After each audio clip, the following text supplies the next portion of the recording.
నమస్కారం. Big debate ప్రత్యేక చర్చ కార్యక్రమానికి స్వాగతం.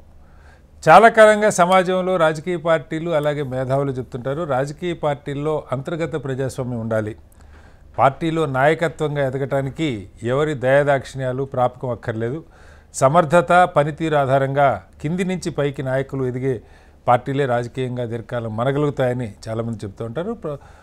ప్రజాస్వామ్యంలో రాజకీయ పార్టీల్లో అంతర్గత ప్రజాస్వామ్యం నాయకత్వాన్ని పారదర్శకంగా ఎన్నికల ద్వారా ఎన్నుకోవటం అన్నది అత్యంత కీలకం అని చెప్తారు. పార్టీల నిబంధనలు కూడా, నియమావళి కూడా అలాగే ఉంటుంది. అయితే వాస్తవంగా అమల్లో ఏం జరుగుతుంది అన్నది ఒక చర్చనీయాంశం. రాజకీయ పార్టీలు, చాలా పార్టీలు మనం ఇప్పటిదాకా వింటూ ఉంటాం. వారసత్వ పార్టీలు, కుటుంబ పార్టీలు, లేదంటే ఒకళ్ళిద్దరి పెత్తనం నడుస్తున్న పార్టీలను చాలా వింటున్నాం. అయితే జాతీయ స్థాయిలో అత్యంత అధిక మెంబర్షిప్ కలిగిన దాదాపు 14 కోట్ల మంది సభ్యులున్నారని చెప్పుకున్న భారతీయ జనతా పార్టీలో పార్టీ పరంగా ఎన్నికల విషయంలో ఏం జరిగింది, తెలంగాణ రాష్ట్రానికి సంబంధించి ముఖ్యంగా ఎందుకు ఒకే ఒక్క నామినేషన్ ఫైల్ అయింది, పోటీ చేయాలనుకున్న రాజేష్ సింగ్ ఎందుకు పోటీ చేయలేకపోతా ఉన్నారు అన్నది ఒక అంశం. అయితే పార్టీ నాయకత్వ ఎంపిక మీద అనేక ఆరోపణలు వస్తూ ఉన్నాయి. ఇది పార్టీని ఒక రకమైన నిస్సత్తులోకి జారవిడుస్తుంది అన్నటువంటి ప్రచారం. బయట నుంచి కొంతమంది ఒత్తిడితో పార్టీ రాష్ట్ర అధ్యక్షుడిని నియమించారన్నటువంటి పరిస్థితి. ఈ అంశాల మీద వాళ్ళు బిగ్ డిబేట్లో చెప్పడం. చర్చలో మనతో పాటు బొల్ల మల్లయ్య యాదవ్ గారు, బీఆర్ఎస్ పార్టీ సీనియర్ నాయకులు, మాజీ ఎమ్మెల్యే వారు మనతో ఉన్నారు. అలాగే గౌరీశంకర్ గారు, ప్రముఖ రాజకీయ సామాజిక విశ్లేషకులు కూడా మనతో ఉన్నారు. మరి కాసేపట్లో తాడూరు శ్రీనివాస్ గారు, బీజేపీ పార్టీ సీనియర్ నాయకులు, అలాగే ఇందిరా శోభన్ గారు, కాంగ్రెస్ పార్టీ నాయకులు కూడా మనతో జాయిన్ అవుతారు. ముందుగా గౌరీశంకర్ గారు నమస్తే. గౌరీశంకర్ గారు, మనం వింటూ ఉంటాం చాలా సందర్భాల్లో కాంగ్రెస్ని కానీ, లేదంటే ప్రాంతీయ పార్టీలు, ఇక్కడ బీఆర్ఎస్ కావచ్చు, లేదంటే ఏపీలో వైసీపీ, టీడీపీ, ఈ పార్టీలని కుటుంబ పార్టీలు, వారసత్వంగా అక్కడ నాయకత్వం చేతుల్లోకి వస్తుందని ప్రధానంగా కాంగ్రెస్ పార్టీని దశాబ్దాలుగా జాతీయ స్థాయిలో ముఖ్యంగా బీజేపీ నాయకత్వం ఎండగట్టే ప్రయత్నం చేస్తుంటారు. సీల్డ్ కవర్లో లీడర్లని పంపిస్తారు, ఆ సీల్డ్ కవర్ అధిష్టానం, ఈ మాటలు మనం పదే పదే వింటూ ఉంటాం. కానీ నిన్న తెలంగాణలో జరిగిన ఎన్నిక తంతు చూసిన తర్వాత నోటిఫికేషన్ నాకు గుర్తుండి మొన్న మధ్యాహ్నం రిలీజ్ అయింది. నిన్న 2 గంటల దాకా నామినేషన్ వేసే అవకాశం. ఈరోజు అధ్యక్షుడి ప్రకటన, షెడ్యూల్ ముందే ఫిక్స్ అయిపోయింది.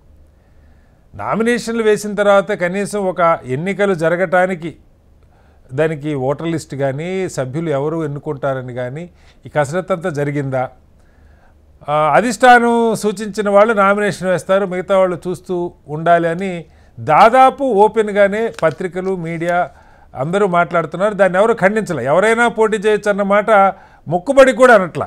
అధిష్టానం ఎవరిని పేరు సూచించలేదని కూడా చెప్పట్లా. ఎలా అర్థం చేసుకోవాలి? జనరల్లీ దీస్ ట్రెండ్ అన్ని పొలిటికల్ పార్టీస్ ఇదే ట్రెండ్ అండి. అంటే డెమోక్రటిక్ పొలిటికల్ పార్టీస్ అన్ని డెమోక్రటిక్ గా ఫంక్షన్ చేస్తున్నామని అన్నా కూడా ultimately the boss super boss ఎవరైతే ఉన్నారో, అల్టిమేట్ ఏ పొలిటికల్ పార్టీ బాస్, ఆ పార్టీ అనుకున్న క్యాండిడేటే గెలుస్తాడు. ఆ బాస్ అనుకున్న క్యాండిడేటే నామినేషన్ ఫైల్ చేస్తారు. ఆ బాస్ అనుకున్న క్యాండిడేటే వాళ్ళు ఓటర్స్ గా సెలెక్ట్ చేసుకుంటారు. ఓటర్స్ అంటే వాళ్ళని సెలెక్ట్ చేసుకుంటారు. This is in every political party. ఇది కాంగ్రెస్ అని కాదు, సిపిఐ, సిపిఎం కాదు, బీఆర్ఎస్ అని కాదు, బీజేపీ అని కాదు, ఏ పొలిటికల్ పార్టీ కూడా ఇదే నడుస్తుంది. Because ultimately they don't want to have group with groups. ఇప్పుడు కంటెస్ట్ చేసుకొని కొట్టాల్సి ఉంటే 2-3 గ్రూపులు అవుతుంది. ఇప్పుడు general elections, normally assembly elections లాగా ఉందనుకోండి, గందరగోళం అవుతుంది కదా. ఈ పొలిటికల్ పార్టీ కంట్రోల్లో ఉండదు. Every political party democratic party అన్నా కూడా, బట్ అల్టిమేట్లీ డిక్టేటోరియల్ రూల్ అయితే డిక్టేటర్షిప్ పొలిటికల్ పార్టీ. నేను ఎందుకు ప్రత్యేకంగా అడుగుతున్నానంటే సార్, ఎందుకంటే ఇప్పుడు మనకు కాంగ్రెస్ చూసాము. కాంగ్రెస్ ఢిల్లీ నుంచి పేరు వస్తుంది, సీల్డ్ కవర్ లో వస్తుంది, 1 లైనర్ ఉంటది. అయితే సీల్డ్ కవర్ లో అందరూ చేస్తాను అని అంటారు. లేదంటే ఎవరైనా కొంచెం గ్రూప్ ఎక్కువ ఉంది అనుకోండి, వాళ్ళు ఫైనల్ ఏం డిసిషన్ తీసుకుంటే we leave it to the high command అని వదిలి ఒక సింగిల్ లైన్ రాసి పంపించారు. ఒప్పుకుంటే అన్నారు. దాంట్లో ఎవరైనా కొంచెం స్ట్రాంగ్ గా 10 మంది అపోజ్ చేస్తున్నారు అనుకో, అరే ఇది తలకాయ ఎందుకు అక్కడ కంటెస్ట్ చేసే మళ్ళీ చేతిలో 10 మంది ఎస్ నో అని 20 మంది ఎస్ అంటే బాగుండదు అని. కాబట్టి this is happening in all political parties అండి. Let us not be.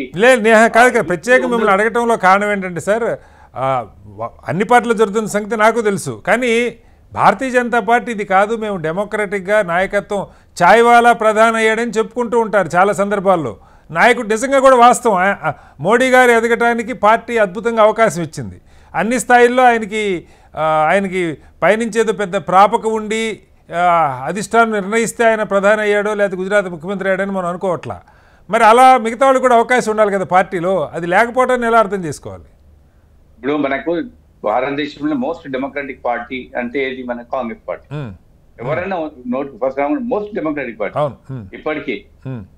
Congress పార్టీలో ఒక రూల్ ఏంటి అని అంటే క్యాండిడేట్ ఎవరైనా తిట్టవచ్చు ఎక్సెప్ట్ గాంధీ ఫ్యామిలీ. గాంధీ ఫ్యామిలీని వదిలేసి నేషనల్ ప్రెసిడెంట్ వదిలేసి ఎవరైనా తిట్టవచ్చు, ఎవరు సీఎం తిట్టాడు ఎవరైనా తిట్టవచ్చు.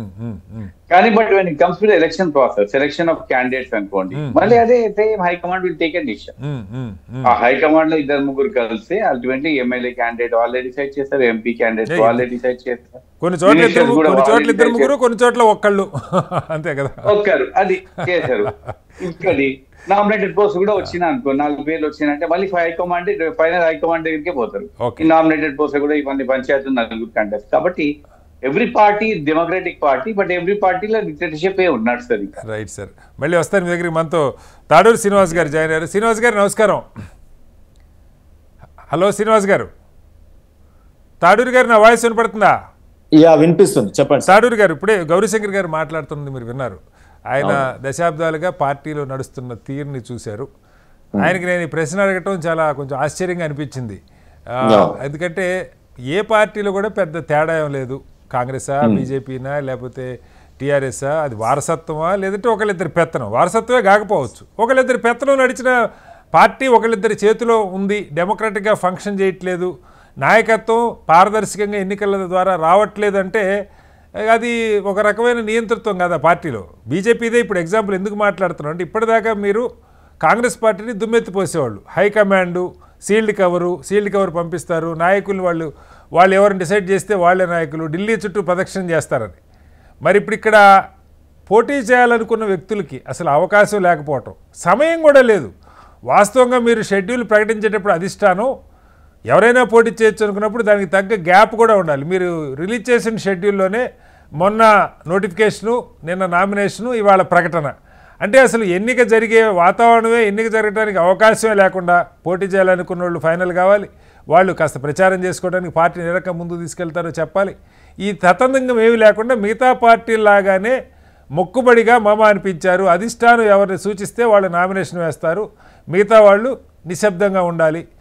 రాజాసింగ్ గారి ఆరోపణ ఏంటంటే, నేను 10 మందిని కౌన్సిల్ సభ్యుల్ని, రాష్ట్ర కౌన్సిల్ సభ్యులు నాకు సంతకాలు పెట్టడానికి నామినేషన్ రెడీ చేసుకున్నా, వాళ్ళని బెదిరించి మీ పదవులు పోతాయి జాగ్రత్తగా బెదిరించి ముగ్గురు కాదు, ఆయన గౌరీశంకర్ గారు ముగ్గురు సైన్ చేశారు, నాకు 10 మంది ఉన్నారు, వాళ్ళని పెట్టనీయకుండా చేశారన్నది ఆయన ఆరోపణ, ఎలిగేషన్. తాడూరు గారు చెప్పండి. సార్, ఇక్కడ 2 విషయాలు. సారీ ఫర్, నాకు కరెంటు పోయింది కాంగ్రెస్ గవర్నమెంట్ లో. Very sorry. మీరు బాగానే కనబడుతున్నారు, చెప్పండి. నా సెల్ లైట్ పెట్టుకుంటా. ఓకే సార్, ఒకటి 2 విషయాలు ఇక్కడ మీకు క్లారిఫికేషన్. మీరు అడిగిన ప్రశ్నకి దానికన్నా ముందు మా గౌరీశంకర్ అన్న అడిగిన చెప్పిన దాని విషయంలో మాత్రం నేను ఒకటి చెప్పుకోవాలి. ఎందుకంటే మళ్ళీ అన్న అది అంతటా రిపీట్ చేయగలగా, ఎందుకంటే అన్న వాయిస్ కి విలువ ఉంటది కాబట్టి. వారు ఏమన్నారంటే డెమోక్రసీ కొంత ఎక్కువనే కాంగ్రెస్ పార్టీలో అని చెప్తా ఉన్నారు. నేనేమంటానంటే డెమోక్రసీ అనరు దీన్ని. ఎప్పుడు కూడా డెమోక్రసీ అంటే కొట్టుకోవడం, తన పార్టీ ఆఫీస్ తగలబెట్టుకోవడం,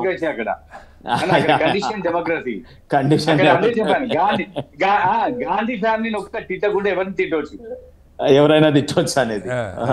అయితే నేను అదే అంటున్నా, నేను తిట్టడాలు, వాళ్ళని వాళ్ళు కొట్టుకోవడాలు, వాళ్ళ కాళ్ళు బట్టి వాళ్ళు గుంజడాలు, ప్రభుత్వాలను పడేసుకోవడాలు, ఒకరినొకరు వారి విధానాలు వాళ్ళే తిట్టుకోవడాలు, ఇదంతా కూడా డెమోక్రసీకి అది లేకపోతే కాదు సార్. వాళ్ళ విధానాల్లో లోపాలు వాళ్ళు మా కాళ్ళు పెట్టి గుంజుకుంటారా, కొట్టుకుంటారా పక్కకు పెడితే, వాళ్ళ విధానాల్లో లోపం ఉంటే గొంతెత్తి చెప్పకపోతే అది డెమోక్రసీ అవుద్దా తాడూరు గారు?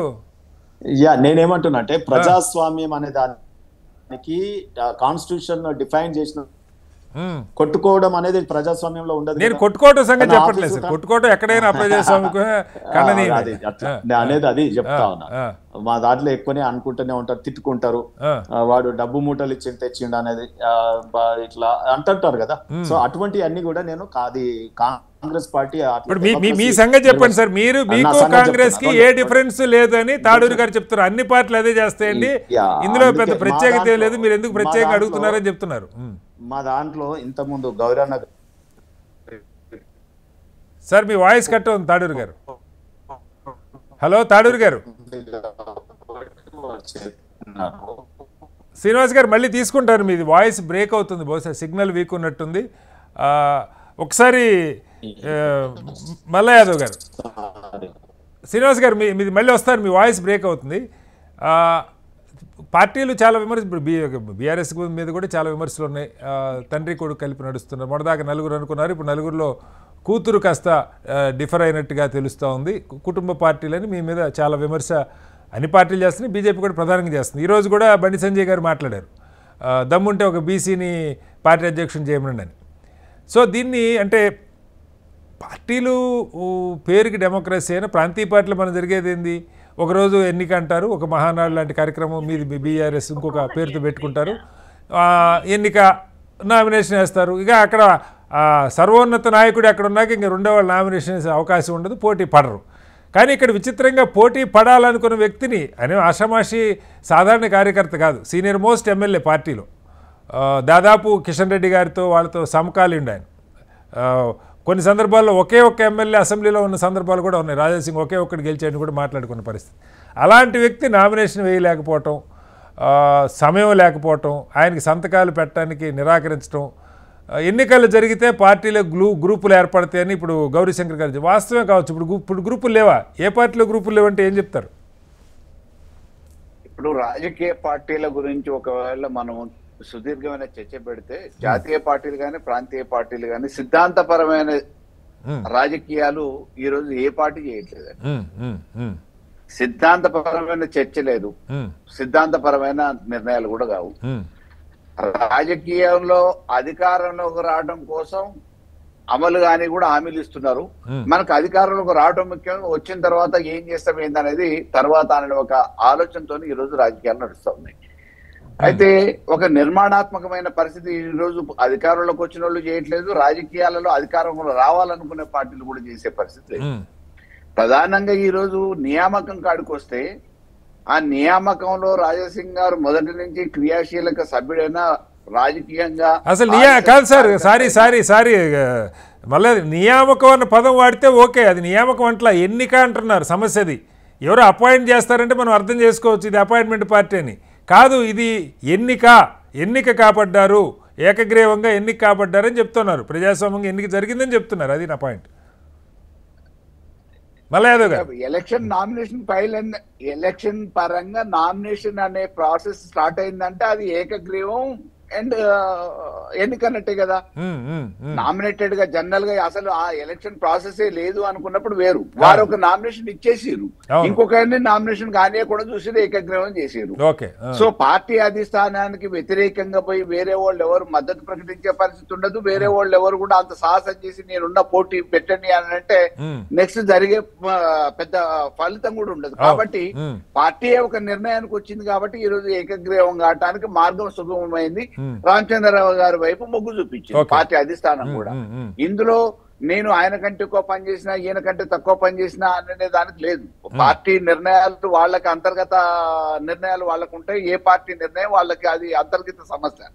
కాకపోతే ఈ రోజు మామూలుగా రాష్ట్రంలో ఒక బీసీ వర్గాలకి ప్రాధాన్యత ఇవ్వాలని చెప్పేసి నిన్న మొన్నటి వరకు రాజేందర్ గారి పేరు సూచించారు, రేపో మాపు ప్రకటన అవుతుంది అనుకున్న పరిస్థితులలో మళ్ళీ ఒక బీసీని కాకుండా, రాజేందర్ గారు కాకపోతే ఇంకో బీసీని కాకుండా అగ్రకులాలకు అవకాశం ఇవ్వటం అనేది ఒక చర్చ.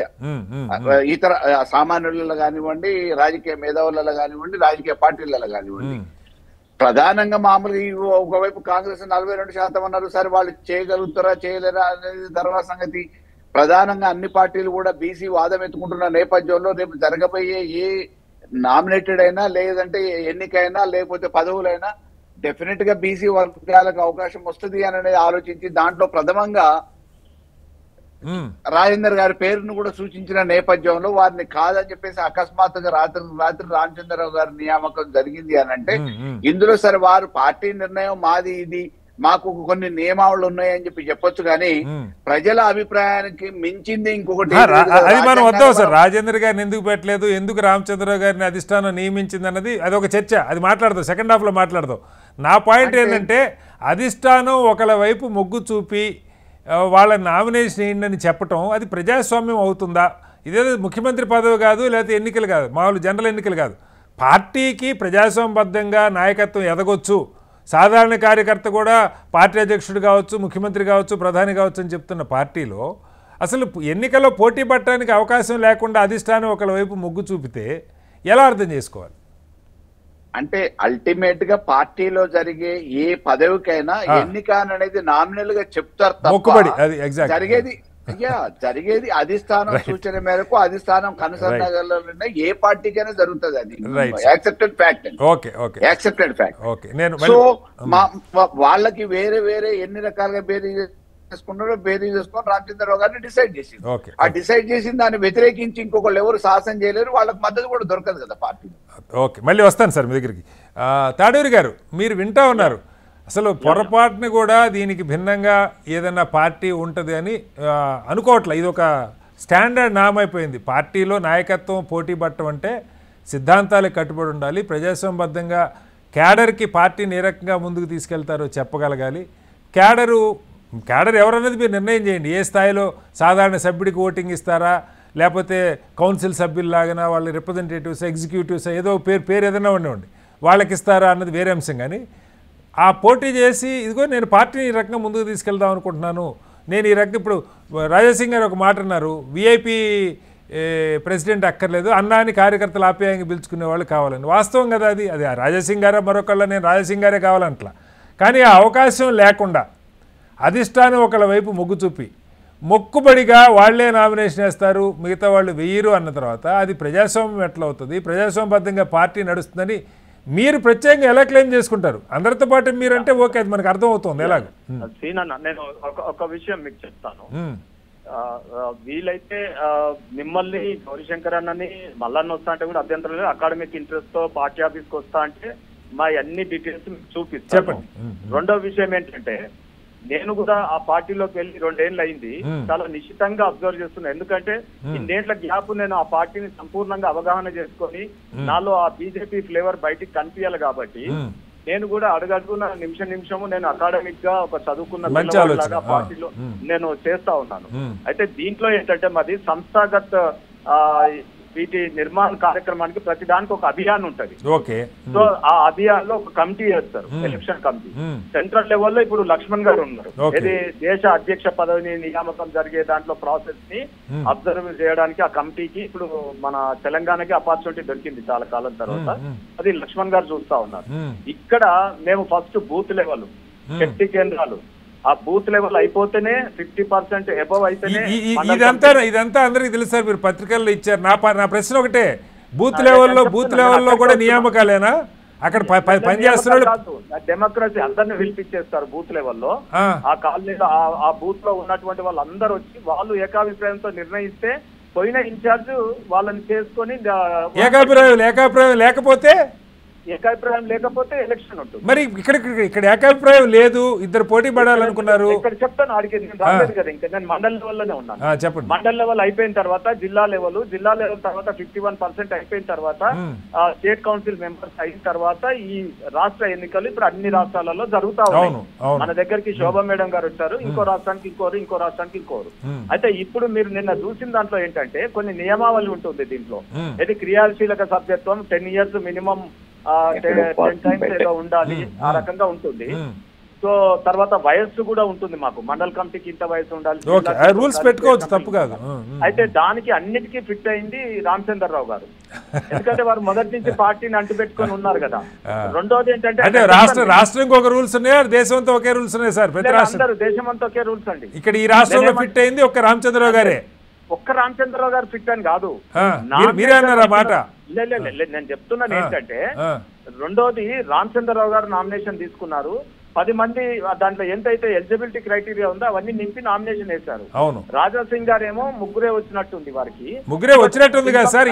10 మంది ఉన్నారు, ముగ్గురు సైన్ చేశారు, 7గురిని చేయనించలేదు, వాళ్ళని బెదిరించారని ఆయన చెప్తున్నారు. ఇది చిన్నపిల్లల ఇంత పెద్ద దేశంలో మీ అంత మీడియా ఉన్నప్పుడు చేయనీయకపోతే వాళ్ళు చెప్పరా బయటకు వచ్చి? మీడియాలో అక్కడ ఉంది కదా, మీ బీట్ వాళ్ళు కూడా చెప్తే బీజేపీ ఆఫీస్ లో చెప్తే పార్టీలో పదవులు ఉండవు అన్నది కదా. లేదండి, అట్లా కాదు సార్. మీరు చిన్నపిల్లలే ఉంటారా? తాడూరు గారు రాజాసింగ్ గారు ఒక సాధారణ కార్యకర్త ఏం కాదు, దశాబ్దాలుగా ఎమ్మెల్యేగా కొన్ని సందర్భాల్లో ఒకే ఒక్క ఎమ్మెల్యేగా ఉన్న సీనియర్ మోస్ట్ నాయకుడు ఆయనకి అరే నేను రామచంద్ర గారు అన్ఫిట్ అని నేను అంట 100% రామచంద్ర గారు అన్ఫిట్టే. కానీ ఈయన రాజాసింగ్ గారికి 10 మంది కౌన్సిల్ సభ్యులు సంతకం పెట్టలేనంత బలహీనమైన నాయకుడు. ఆయన నియోజకవర్గంలో ఎమ్మెల్యే సార్ ఆయన. అవును, అందుకే చెప్తున్నా, రాజాసింగ్ గారు ధైర్యం ఇస్తే ఆ ధైర్యము అంత తిరుకోళ్ళు ఉంటారా? రాజాసింగ్ గారు వెనక ఉండరు కదా.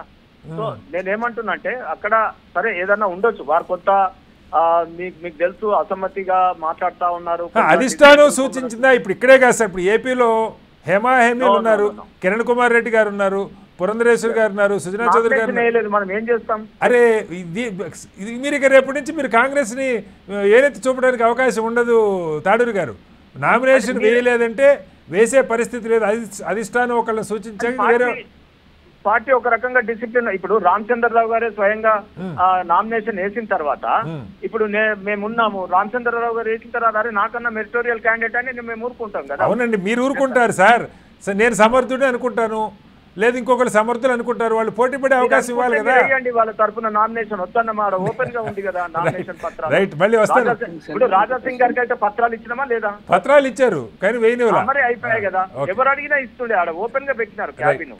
రెండోది నేను ఏమంటున్నా ఒకటి శ్రీనివాసరావు, ఇప్పుడు 14 కోట్ల మెంబర్షిప్ ఉన్నటువంటి పార్టీ ఈ ప్రపంచంలో లేదు. గతంలో కానీ పార్టీ డెమోక్రటిక్ గా నడవట్లేదు. అన్ని పార్టీలో డిక్టేటర్షిప్ ఉండదని గౌరీశంకర్ గారు మొదట్లోనే చెప్పారు. పేరుకే డెమోక్రసీ, అన్ని డిక్టేటర్షిప్. ప్రాంతీయ పార్టీలో ఉండదు. నేను చూసాను కదా, బీఆర్ఎస్ లో డెమోక్రసీ ఉండదు. ప్రెసిడెంట్ ఎట్లా వేస్తారు, ఏం వేస్తారు అదంతా నేను యాజ్ ఏ జనరల్ సెక్రటరీ అక్కడ ఉన్నా కదా పార్టీలో. సో అది వేరు. ప్రాంతీయ పార్టీని మనం లెక్క కట్టలేము, అది అదే రకం ఉంటుంది, దాని విధానమే అది. రైట్. కాంగ్రెస్ లో మాత్రం గాంధీ కుటుంబము సీల్డ్ పాప ఉండొచ్చు. మీది కాదు సార్, మీది సీల్డ్ కవర్ కాదని ఎలా చెప్తారు సార్? అధిష్టానం సూచించడం అంటే సీల్డ్ కవర్ కాదా?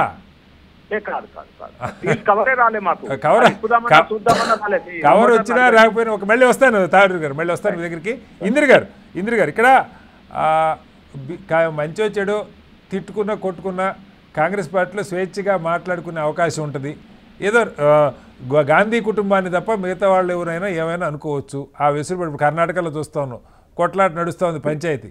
కనీసం పార్టీలలో ఆ మాత్రం స్వేచ్ఛ విధానాల మీద కానీ లేదా ఇంకో దాని మీద కానీ మాట్లాడుకోవటం. ఎన్నికల్లో మీ పార్టీలో ఎన్నిక జరుగుతుంది, నాయకత్వం ఎన్నిక ద్వారా వస్తుంది నేను అంటలేదు కానీ, బట్ మిమ్మల్ని అందరూ విమర్శించేవాళ్ళు. బట్ ఇప్పుడు భారతీయ జనతా పార్టీ ఇక్కడ కానీ ఏపీలో కానీ మనం చూస్తే అధిష్టానం ఒకళ్ళ పేరు సూచిస్తుంది, వాళ్ళు నామినేషన్ వేస్తారు అంతే. ఇంకా రెండో వాళ్ళు వెయ్యరు ఆబ్వియస్లీ, ఎందుకంటే అధిష్టానం ఆలోచనకి భిన్నంగా వెళ్ళకూడదని. ఇది ఎన్నిక అనాలా, లేకపోతే నామినేట్ చేయటం అనాలా, ఎంపిక అనాలా, వాళ్ళు అపాయింట్ చేశారనాలా, ఏమనాలి? ఉన్నటువంటి పెద్దలకు అలాగే హెచ్ఎంటీ ప్రేక్షకులకు గుడ్ ఈవినింగ్ కదా. సో కొత్త నూతనంగా ఎన్నికైనటువంటి బీజేపీ అధ్యక్షులుగా రామచంద్రరావు గారికి త్వరలోనే బీజేపీ బీఆర్ఎస్ విలీనానికి మరో సంకేతాన్ని ఇస్తూ కాంగ్రెస్ కి చాలా అంటే ప్రశ్నించే అర్హతను కోల్పోయినటువంటి వాళ్ళకి అందరికీ కూడా ముందు నుంచి మేము ఏదైతే చెప్తున్నామో బీజేపీ బీఆర్ఎస్ ఒకటే అని 10 సంవత్సరాల నుంచి ఇదే చెప్తున్నాము. ఇవాళ ఇంకా మరొకసారి క్లియర్ అయింది, తెల్లమైంది. సో ఈ సందర్భంగా వాళ్ళకి శుభాకాంక్షలు తెలియజేస్తున్నాను. సో ఫస్ట్ ఆఫ్ ఆల్ ఏంటంటే ఇప్పుడు ఎలక్టెడ్ లో అయిపోవాలి, నామినేషన్ వేయాలి. మేము డిసిసి అధ్యక్షులు నియమించిన తర్వాత మండల అధ్యక్షుల తర్వాత డిసిసి నుంచి నెక్స్ట్ పార్టీ ప్రెసిడెంట్ ఎన్నుకుంటామని భారతీయ జనతా పార్టీ పదే డంకా బజా మోయిస్తూ 10 సార్లు చెప్పిన వాళ్ళు, 100 సార్లు చెప్పినారు. సో బట్ ఇవాళ నిన్న జరిగినటువంటి దాంట్లో బీఫామ్ ఎవరికి ముందు రోజు అమిత్ షా గారు వచ్చారు హైదరాబాద్ కి. అమిత్ షా గారు వచ్చిన దాంట్లో కూడా దీనికి కీ రోల్ ఉన్నది దీంట్లో. సో ఎందుకంటే ఇక్కడ ఎవరైతే రాజాసింగ్ గారు ఉన్నారో ఒక అమిత్ షా గారు చెప్తారు తప్ప మిగతా ఎవరు చెప్పినా కూడా ఆయన పెద్ద పట్టించుకోరు. బట్ అమిత్ షా గారు రావడానికి కారణం కూడా అదొక రీజన్ అని సందర్భంగా గుర్తు చేయాల్సిన అవసరం ఉంది. సో ఇవాళ రాజాసింగ్ గారు నేను బరిలో ఉన్నాను, నాకు అధ్యక్ష పదవి కావాలి అని చెప్పేసి ఆయన అడిగినారు. సో మీరు డెమోక్రటిక్ ఎన్నిక చేసినప్పుడు ఆటోమేటిక్ గా ఆ స్పేస్ ఇవ్వాలి. ఓట్లు వేస్తారా వేయరా అన్నది దట్ ఇస్ సెకండరీ. మీరు ఆ స్పేస్ ఇవ్వకుండానే మీరు ఒక నియంతృత్వ పార్టీ, భారతీయ జనతా పార్టీ ఒక బనియా పార్టీ, అన్డెమోక్రటిక్ పార్టీ అనేది ప్రూవ్ చేస్తారు. ఇక్కడ నుంచి మీరు కాంగ్రెస్ ని మాట్లాడే నైతిక హక్కును కోల్పోయారు. కాంగ్రెస్ పార్టీ ఏఐసిసి ఎన్నికల నోటిఫికేషన్ ఇచ్చిన తర్వాత ఖర్గే గారిని క్యాండిడేట్ గా చెప్తూనే శశి తరూర్ గారు కూడా తను నేను క్యాండిడేట్ గా ఉన్నానని కూడా చెప్పడం జరిగింది. సో శశి తరూర్ గారిపై ఎన్నిక జరిగింది. ఈ ఎన్నిక ఇక ఖర్గే గారిని ఏకగ్రీవంగా ఇక్కడ ఏం చేయలేదు. ఎక్కడ వచ్చినటువంటి ఓట్ల నేపథ్యంలోనే ఖర్గే గారిని ప్రెసిడెంట్ గా ఎన్నుకున్నాము. సో ఎప్పుడు రాహుల్ గాంధీ గారి పైన ఏడ్చి రాహుల్ గాంధీ గారు ఉండొద్దు కుటుంబ పార్టీ అని మాట్లాడిన వాళ్ళకి అందరికీ కూడా చెంపపెట్టుగా ఒక ఎస్సీని ఒక ఖర్గే గారిని ఎన్నిక రూపకంగా ఆయనని ప్రెసిడెంట్ గా కాంగ్రెస్ పార్టీ ఎన్నుకుంది. సో డెమోక్రటిక్ గా ఉండి కాంగ్రెస్ అని చెప్పడానికి ఒకటి చాలా నేను ఈ సందర్భంగా గుర్తు చేస్తూ ఈ రాష్ట్రంలో ఒక బీసీని ప్రెసిడెంట్ చేసింది. బట్ బీసీ కార్డు ప్రధానమంత్రి అని బీసీ కార్డు ని ప్లే చేసినటువంటి భారతీయ జనతా పార్టీ ఈ రాష్ట్రంలో బీసీ ముఖ్యమంత్రి చేస్తామని 2023 ఎలక్షన్ల ముందు వాళ్ళు చెప్పినారు. బీసీ ముఖ్యమంత్రి అని చెప్తున్నారు, బీసీ ప్రెసిడెంట్ చేశారు. సో మనం ఈ గమనించినట్లయితే బండి సంజయ్ గారు తీయడానికి కారణం ఎవరు? కేసీఆర్ గారు కాల్ చేస్తే బండి సంజయ్ తొలగించబడ్డారు. తర్వాత ఎవరు వచ్చారు? కిషన్ రెడ్డి గారు వచ్చారు. కిషన్ రెడ్డి గారు తర్వాత వచ్చి 2 సంవత్సరాల నుంచి ఎన్నిక ప్రెసిడెంట్ అని చెప్పేసి మల్లగుల్లాల ద్వారా ఇవాళ ఈ సమాజంలో భారతీయ జనతా పార్టీ మరొకసారి బీసీల వ్యతిరేక పార్టీ, బలియా పార్టీ అని వాళ్ళు ప్రూవ్ చేస్తారు. సెకండ్ రౌండ్ లో వద్దాం. ఇంద్ర గారు, నా ప్రశ్న డెమోక్రటిక్ గా ఎన్నిక జరిగింది అనుకోవాలా? సరే, డెమోక్రటిక్ ఎన్నిక జరిగితే డెమోక్రటిక్ లేదన్నా, డెమోక్రటిక్ జరగలేదు ఇక్కడ. డెమోక్రటిక్ ఎప్పుడు అవుతుంది? ఎన్నిక జరిగితే డెమోక్రటిక్ అవుతుంది. ఒక వ్యక్తికే బీఫామ్ ఇచ్చి ఆయన చాలా క్లియర్ గా బయటకు వచ్చి మాట్లాడినారు. రాజాసింగ్ గారు మాట్లాడినారు, నేను 2 సార్లు 3 సార్లు ఒక ఎమ్మెల్యేగా నేను గెలిచినటువంటి నేను ఈ పార్టీలో president application form whatever మీరు ఏం పెట్టినారో ఆ అప్లికేషన్ ఫామ్ ఫిల్ చేసి ఆయన నాకు ముగ్గురు అందులో ఉన్నటువంటి మెంబర్స్ లో నాకు ముగ్గురు సపోర్ట్ చేయడానికి ముందుకు వస్తే వాళ్ళకి ఫోన్ చేసి బెదిరించి ఓటు వేయకుండా చేస్తారు. కాబట్టి మీరొద్దు, మీ పార్టీ వద్దు బాబు, దండం పెడుతున్నా, మీరున్నారా అక్కడ బీజేపీ పార్టీ ఆఫీస్ లో? ఒక్క నిమిషం, తాడూరు గారు ఐ విట్నెస్ లాగా మాట్లాడుతుంటే అరే ఆయన చెప్పిందే మాట్లాడుతున్నారు సార్. ఐ విట్నెస్ ఏముంది? ఆయన ఏం చెప్పాడు? ఆయన మీడియా సాక్షి చెప్పాడు. 4 గోళ్ల మధ్యలో చెప్పలే, మీడియా ముందు వచ్చి ఆయన చెప్పిన మాటలు ఇవన్నీ నేను గుర్తు చేస్తున్నా. సో నేను అక్కడికి కిషన్ రెడ్డి గారి దగ్గరికి వెళ్ళాను. నన్ను పార్టీలో జాయిన్ చేసింది మీరే, మళ్ళీ నా యొక్క రాజీనామా కూడా మీరే ఆమోదించండి అని మీకు నమస్కరిస్తున్నా. మీకు అంటే ఒక హిందుత్వ ఎజెండాలో భారతీయ జనతా పార్టీలో ఆయనకంత ఒక స్పేస్ సంపాదించుకున్న ఒక బీసీ మనిషి, బీసీ వ్యక్తి ఆయన బీసీ. సో అలాంటి వ్యక్తిని ఇవాళ మీరు ఏ రకంగా ఎంత కించపరిచి దారుణంగా చేసినటువంటి మీకు ఈ రాష్ట్రంలో గానీ ఈ దేశంలో గానీ బీజేపీ ఇంద్ర గారు మళ్ళీ వస్తాను. ఒకసారి తాడూరు గారు ఇస్తాను, కొంచెం ఆగండి ఒకసారి. గౌరీశంకర్ గారు, ఇక రెండో వెర్షను నిజంగా బీజేపీలో ఇవాళ బలమైన నాయకత్వం లేదా తెలంగాణలో అంటే బోలెడు మంది సమర్థులు, అగ్రెసివ్గా ఉండగలిగిన వాళ్ళు, గొప్ప వక్తలు. ఈటెల రాజేంద్ర గారు కావచ్చు, సీనియర్ మోస్ట్. ఆయన్ని ఇప్పటిదాకా విమర్శించింది ఏంటంటే కాంగ్రెస్ పార్టీ, బీఆర్ఎస్ పార్టీలో కారుకి అందరం ఓనర్లు అన్నందుకు బయటికి పంపించారని విమర్శించారు. ఇక్కడ మరి పువ్వుకి ఓనర్లు ఎవరన్నది మనకు అర్థం కావట్లేదు, ఫస్ట్ పాయింట్. రెండవది, ఒక ఈటెల రాజేంద్ర గారు కావచ్చు, లేదంటే బండి సంజయ్ గారు కావచ్చు, రఘునందన్ గారు కావచ్చు, లేదా అరవింద్ గారు కావచ్చు, చాలామంది అగ్రెసివ్గా మాట్లాడగలిగిన, ప్రజల్లోకి తీసుకెళ్ళగలిగిన సమర్థత ఉన్న నాయకత్వం ఉన్నారు. రామచంద్ర గారి సమర్థత లేని నాయకత్వం అంటే ఇవాళ ఆయనే చెప్పుకోవాల్సి వచ్చింది, నేను సౌమ్యుడిని కాదు, నేను 14 సార్లు జైలుకి వెళ్ళాను, పోరాటాలు చేశాను చెప్పుకోవాల్సిన పరిస్థితి. అంటే క్యాడర్లో ఆయన చాలా మితభాషి, సౌమ్యుడు, మంచి మనిషి. ఆయన మంచివాడే కానీ నాయకత్వానికి సరిపోడన్న ఆలోచన ఉండబట్టే ఆయన స్టేట్మెంట్ ఇవాళ నేను సౌమ్యుడిని కాదు, ఎన్నిక పత్రం తీసుకుంటూ ఆయన మాట్లాడిన మాటలు. సో ఈయన్ని పార్టీ చూజ్ చేసుకోవటం వెనక, ఈయన ఎంపిక వెనక సమర్థమైన నాయకత్వాన్ని ముందు పెట్టుకోకుని, సహజంగా ఏ పార్టీ అయినా రేపు లోకల్ బాడీ ఎలక్షన్స్ మరొకటి వస్తున్నాయి, గట్టిగా పార్టీ గలం విలిపించగలిగిన సమర్థత, ఒక హోప్ రేపొద్దున బలమైన నాయకు పార్టీ రాష్ట్రంలో వస్తుందన్న పరిస్థితి కాకుండా, గతంలో మీకు గుర్తుండి ఉంటుంది బండి సంజయ్ గారిని పెట్టినప్పుడు ఒక ఊపు వచ్చింది. అంటే ఇన్ ద సెన్స్ అది రైటా రాంగా అగ్రెషను, రైటా రాంగ్ అన్నది వేరే పార్టీ జూనియరే కదా. నేను కాదంటలేదు సార్, నేను అందుకే చెప్తున్నా కదా, ఆ రోజు సమర్థుడు మీరు అనుకోకపోవచ్చు రిపోర్టర్లు, కానీ ఆయన సమర్థుడని మీ పార్టీ వాళ్ళు అనుకున్నారంటున్నా సార్. నేను దాన్ని కాదంట్లా, మీ పార్టీ వాళ్ళు సమర్థులు అనుకునే పెట్టారంటున్నా. బట్ ఇవాళ రామచంద్ర గారు పెట్టడంలో మంచి మనిషి అయినా, నిజాయితీ పడైనా ఒక నిరుత్సాహం కనపడుతుంది. ఆ నిరుత్సాహానికి క్యాడర్ని పార్టీ ఎందుకు గురి చేసింది అనుకోవాలి గౌరీశంకర్ గారు? ఐ డోంట్ థింక్ సో అండి. ఐ డోంట్ యాక్సెప్ట్ అండి. నిరుత్సాహం ఉందని నేను అనుకోను. ఓకే. ఎందుకంటే సెలెక్షన్ ఆఫ్ క్యాండిడేట్ అంటే చాలా రకాలుగా చూస్తూ ఉంటారు. పార్టీ ఐడియాలజికల్ కట్టుబడి ఉండాలి, లూజ్ టాక్ చేయొద్దు, పార్టీలు అందరినీ కలుపుకొని పోయేటట్టు క్యాండిడేట్, రకరకాల క్రైటీరియా ఉండే. Bharatiya Janata party have very good friends. And Ramachandra Rao నా బ్యాచ్ మేట్. నేను తను 1982లో తన క్యాంపస్ లో పీజీ చేసుకుంటే నేను బీసీజే ఎంసీజే. ఆయన 100 వ్యక్తిగతంగా నాకు కూడా పరిచయం సార్. చర్చ ఆయన చాలా మంచివాడు, నిజాయితీవాడు. అయితే తను స్ట్రాంగ్ ఏబీపీ వర్కర్, ఆర్ఎస్ఎస్ లో వర్క్ చేశాడు, పార్టీలో వర్క్ చేస్తే మంచి కార్యకర్త, మంచి వ్యక్తి and knowledgeable. And second thing education. Bharatiya Janata party బయట సర్టన్లీ డిఫరెంట్లీ చాలా ప్రోస్ అండ్ కాన్స్ ఆలోచన చేసుకొని ఎవరు పెడితే బాగుంటుందని చాలా మంది క్యాండిడేట్స్ అనుకున్నారు.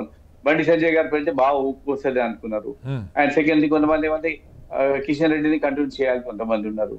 అండ్ సెకండ్ థింగ్ మళ్ళీ వేరే వాళ్ళని రాజా సింగ్ అని అంటే తను లూజ్ క్యానన్, ఎప్పుడు ఏమంటాడో చెప్పలేము. ప్రెసిడెంట్ అయినాక రాత్రి ప్రెసిడెంట్ వద్దు ఏమవుతుంది, నేను రిజైన్ చేసేస్తున్నా, ఐ నాట్ యాక్సెప్ట్ అంటే గందరగోళమైంది party. So they look into various aspects. ఏ పొలిటికల్ పార్టీ అనేది, not just Bharatiya Janata party, ఏ పొలిటికల్ పార్టీ ఒక పార్టీ చీఫ్ మనకు కాంగ్రెస్ పార్టీలో మనం మధుని సెలెక్ట్ చేశారు, మధు గౌడ్కి. ఎందుకు ఆలోచన సూపర్ మనిషి, చాలా సూపర్ మనిషి. తను స్ట్రాంగ్ గా స్టేట్మెంట్ ఇవ్వడు, వెరీ సాఫ్ట్ గోయింగ్, మంచి కార్యకర్త, మంచి కమిటెడ్ వర్కర్.